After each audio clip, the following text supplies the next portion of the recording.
Hello everyone, welcome back to my mini vlog. আজ হলো মকর সংক্রান্তি। সকালে উঠে প্রথমে আলুটা কেটে বিউলির ডালটা ভেজাতে দিয়ে দিলাম, বিকজ রাতে পিঠে হবে। তারপর আলুটা ভাজলাম। দুপুরের জন্য ভাতটা বসিয়ে চিংড়িটা কেটে ধুয়ে নিলাম।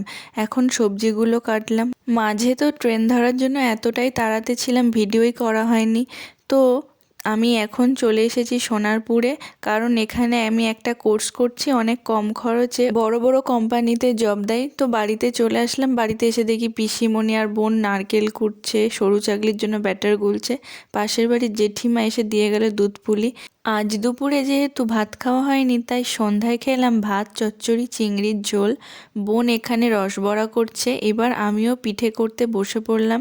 সিদ্ধ পুলি পিঠে হবে, তাই চালের গুঁড়ি গরম জল দিয়ে মাখাচ্ছিলাম। তারপর নারকেল ছাই করে আনলো পিসি। দুই পিসি ভাইজি মিলে পিঠেগুলো মুড়লাম। আমি কেমন করেছি পিঠেগুলো তোমরা অবশ্যই কমেন্ট করে জানাবে।